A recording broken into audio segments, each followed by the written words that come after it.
Now, one of the things I do when I come out here and I start collecting pine needles from all the trees here that shed all the pine needles, I get 2 for 1 deal.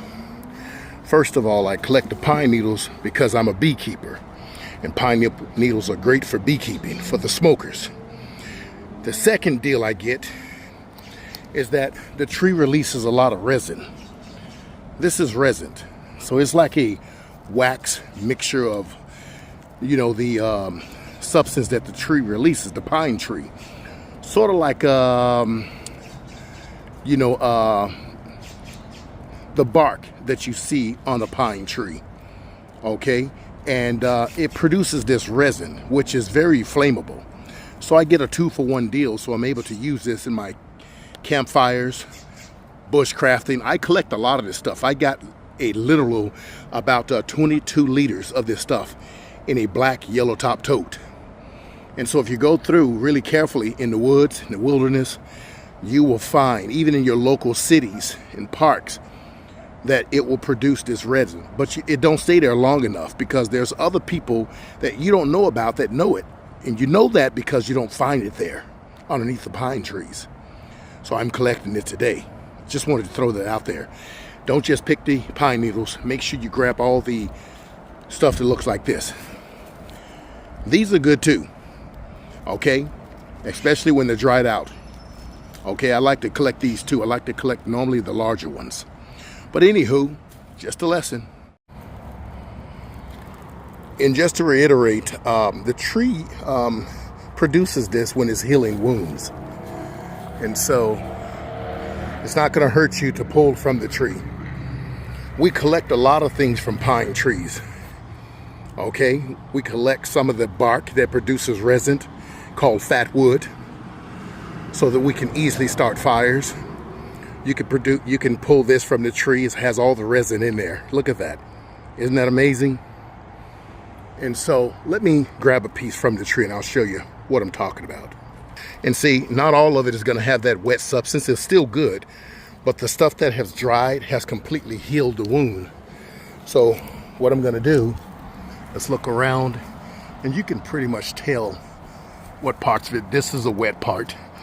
This is a wet part.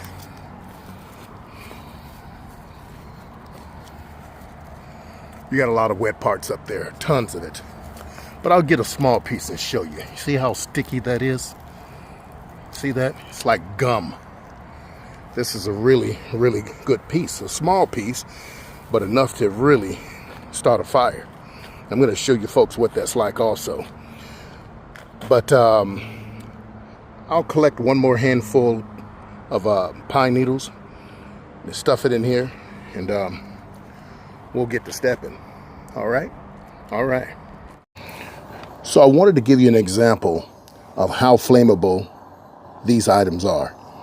So we are gonna test out the pine needles, which is great for beekeepers when using their smoker. I do have a pail of water over here because it's very difficult to put the resin from the pine tree out. So we're gonna go ahead and just take a few needles, not much, and we're gonna go ahead and light this up here. Got a little wind out here today. So, and typically when you light this, it'll be inside of a bee smoker. But you get my drift, right? Okay. So here it is. All right. We're going to go ahead and put that out. Now we're going to get a piece of this resin. Not a lot, just a piece of it. Well, you know what? Let's just grab a piece off of here so I can show you guys. It looks like gum, don't it? Just like gum. But this stuff is so flammable. So flammable. Watch now. So once you light it, and once it gets going, it's hard to put this stuff out. And it'll start releasing resin like wax. See the wax falling off of it now? See that? See that? You got to toss it because it's almost difficult to put it out once it gets started. Okay? This is why I prefer this, okay, over store-bought fat wood. Fat wood comes from the same tree. Let me show you what that looks like. Now this right here is called fat wood. It comes from the same tree as the pine needles, as well as the tree's resin that it produces to heal a wound. So I can light this, and it doesn't take much to get it started. But I can also put it out just by blowing it. You do that with the resin, and good luck. Good luck. You can burn yourself with that. If those droplets fall on your skin, you can get third-degree burns. So be very careful. But fat wood does light up really good. I also like to use this inside of a smoker when I do beekeeping also, besides camping. But I can't use it this way. Let me go ahead and dip that in the water, and I'm going to leave it outside so there's no soldering going on inside of it. But what you can do what I do when I go camping. I take the fat wood. We're going to ignore this here. This is not fat wood. This here is fat wood. You'll see these little pieces in here like this. I do shavings on it.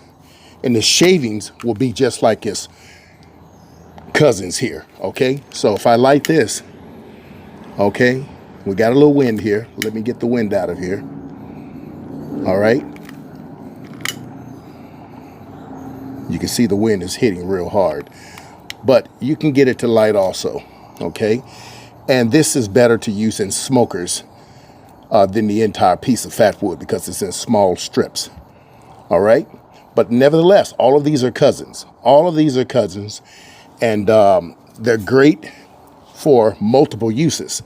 So rather than buy these materials from your local supply store when it comes to some sort of fat wood, you can go to the pine trees in your neighborhood, at your local parks, your county parks.